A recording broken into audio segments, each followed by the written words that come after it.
Hey friends, what's up? Hope everyone is doing well. Today we're going to talk about the perfume called Qatar Aoud from Roja Parfums. This perfume is part of the Gulf collection. Under the Gulf collection, there are many perfumes. You have the Kingdom of Saudi Arabia, there's Bahrain, there's a perfume called Kuwait, the Sultanate of Oman, and there's also Qatar in this. So I got this about 3 months back, and initially when I bought this particular perfume, it didn't immediately appeal to me. It took a while for me to understand the notes and also get to like this particular perfume. So imagine you're going into a fun fair in Doha. You're eating a lot of cotton candy. You're subjected to sugary treats. You're having a nice day in the fun fair, and then you're stepping into a private car. A chauffeur is taking you around, so you can smell the environment of the fun fair over there, the sweets, the sugariness, and also since you're in that luxurious car, you can also get that smell of the leather in the car, the upholstery, etc. So this is what the scent is trying to invoke, that kind of an ambience of a fun fair in Qatar, Doha. Before we go into the scent profile, let's look at the presentation.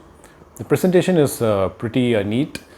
This is not the actual cap. I'm using a cap from another Roja perfume, but otherwise it looks really nice. If you're getting a retail bottle, it's going to be very, very good.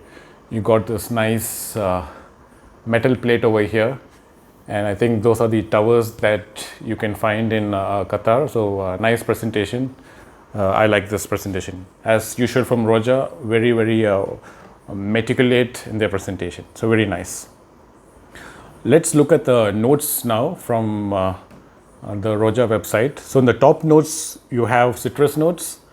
In the heart notes, there is rose the mai, jasmine the grass, violet, pear and peach.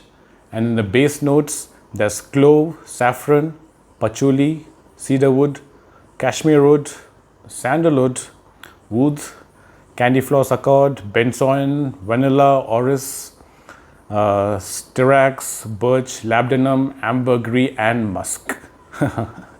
So it is a very complex scent, and it's made using the highest quality ingredients and some of the rarest ingredients that you can find. And if you're going natural in these kind of ingredients, the price will also shoot up. So that's why this perfume is expensive, because it's got so many rare elements, and I think they use the highest quality ingredients because that's very evident when you spray it on. The blend is masterful, and the perfume smells very, very smooth. Now let's spray it on and see what the top notes are. By the way, this scent has also been my scent of the day today. So I sprayed it at around 10 a.m. in the morning, and right now it's going to be close to 8 p.m. So it's been there for a good 10 hours on my skin, on my clothes. Let's spray it now just for the opening so we can feel what it smells like. So nice sprayer, like you can see, it gives out a pretty good burst of perfume. So right at the top, what you get is a lot of peach and pear. That's what I get. Though it says citrusy top notes, I don't pick much of citruses. Like you get a lemony blast or something from bergamot. I don't get much of that. To my nose, I pick up the fruitiness of this particular perfume. I get a lot of peach and pear. And initially, when I bought this fragrance, it took me some time to get used to this opening. The opening, in my sense, is a little bit feminine leaning. I felt that initially, but it's only for a brief moment. And once you get used to that particular note, it doesn't feel like that. To me, this is a very, very unisex scent right down the middle. It can be worn by anyone.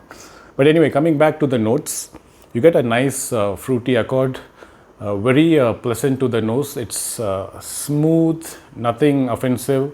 It's a very nice opening. And slowly what happens is, as the perfume progresses, then you start getting that candy accord. It reminds me of cotton candy, something very sweet, something very rosy. So the rose also gets in over here. You start getting the florals which start coming in at maybe the 1 hour or the 1 hour 30 minutes mark.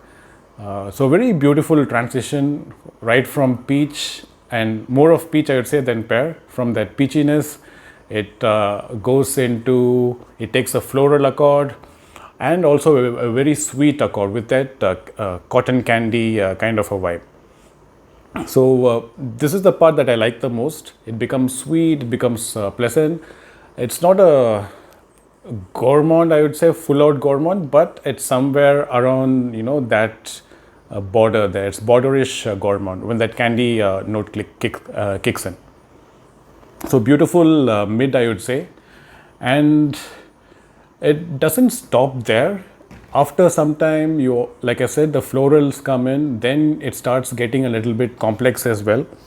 Along with this particular floralness, the fruitiness and that candy, you also start getting a little bit of woodiness as well. So that comes around maybe the 2 hour mark, and the woodiness also kicks in. But for me, the hero note here is, the hero notes are the peach and the cotton candy, the candy floss accord which is there. They dominate the perfume during the first half. Now the dry down gets very interesting. Oud comes in, and this is the typical Roja Oud that you get. You find in many perfumes, like for example, you also get this Oud accord in the H exclusive oud that is there, the Harrods exclusive, the same kind of oud. It's very rich, it's very natural smelling, and it's not off-putting at all. It's not skanky. It's a very pleasant, very well blended and done oud. You can sense the quality over here. It's very well done. And also, I swear, in between I could even pick up some musk during the dry down. A hint of musk was also there. So the dry down I have it here, but now I don't pick it up much. But I remember at around the 6 or 7 hour mark, I put my nose in and I could even sense a bit of musk. So each time you wear it, you pick up different nuances of the notes. And if you're looking for the notes listed, I think if you're a experienced perfumer more than me, then you'll definitely be able to pinpoint the notes. Though it's very well blended, but if you're looking for a note, you'll definitely get it. So a beautiful perfume, I would say, very well blended, high quality ingredients, and it does capture that essence of a fun fair, wherein there are a lot of sweetie delights and also a little bit of that car environment, like I said.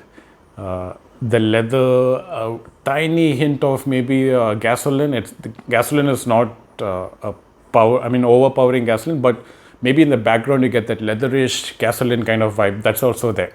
So overall, beautiful perfume. One of the most complex perfumes that I put my nose to. So lovely scent profile.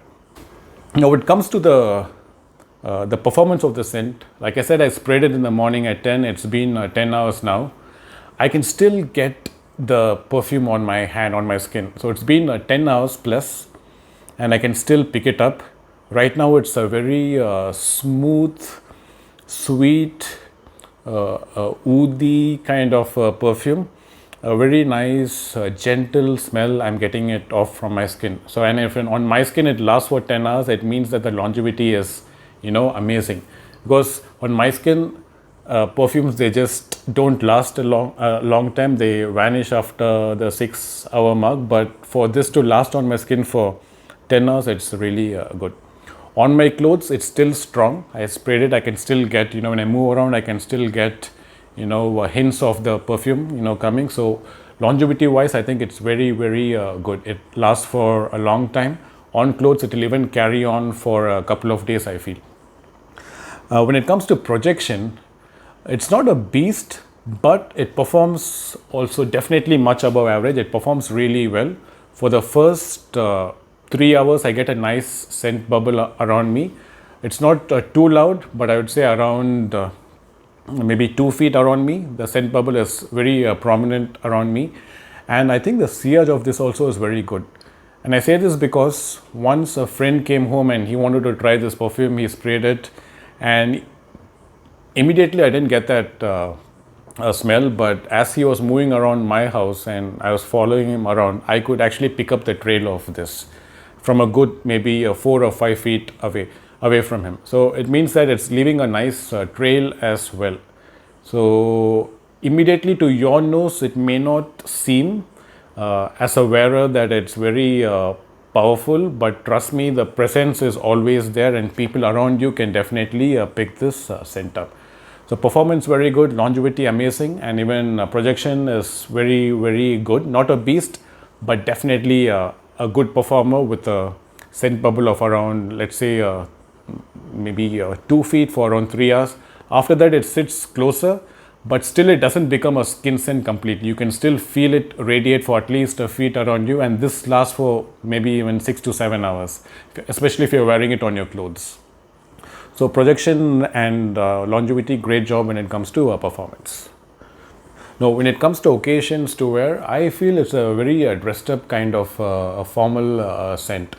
It will complement you if you wear really good clothes and accessories. It will definitely add to that particular appeal. And also this perfume invokes that fun element that you get in fairs. So I'd say not restrict myself to formal occasions, but even if you're going out, you're going for a fun occasion, you can still wear this. You can easily pull this off. So that way I feel it's a little bit versatile for both formal and casual occasions, but you dress well and this will definitely complement you.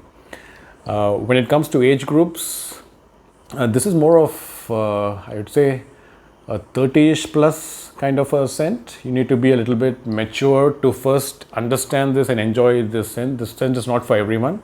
But when it comes to genders, like I said earlier, it's completely unisex. It can be worn by both men and women, and it will appeal to both in the same way. Times of the year to wear, I would say it's much suited for maybe a cooler weather, summer evenings, but if it's cool, you can wear it in autumn, also in winter. But if the weather is cool, you can definitely wear this. Only if it's too warm, I would say don't suit, because it's very complex and it is slightly dense, so it may not suit very hot weather. But otherwise, you can wear this. Now, will you get compliments on this? I like the smell in the air. If I smell this on somebody, I'm definitely going to ask them, what the perfume they are wearing. But so far, I haven't received any compliments from anyone on this. But definitely, it's not a compliment getting mass appealing scent. It's a nuanced scent, but people around you will find you intriguing and also pleasant smelling. You may not get compliments, but definitely that aura is going to be created around you. Is this a blind buy? Definitely not, because the price point is very high. It is expensive, but it is I would say worth it for the ingredients, the quality of the ingredients, the longevity, the medium projection that you get from this. It's worth it. Definitely it's worth it. I do not have some other scent which smells similar to this. I think only the other Roja scents come close to this, but otherwise I haven't smelled anything which comes close to this. But is it a blind buy? I would definitely say no. Get a sample first. I got a sample, I tried it, I liked it a little bit, and I thought I got a good deal as well while buying this, so that's why I picked it up. But otherwise, definitely not a blind buy. It may not appeal to all. So do let me know what you think about this particular scent. Have you tried it? And which amongst the Gulf collection is your favorite? I am planning on trying out Kuwait next, or I want to even get my hands on the Sultanate of Oman from this collection. But again, it depends on if I get a good deal and what my bank balance is. But anyway, thanks for watching. Please like and subscribe, and I'll see you again in the next video. Bye.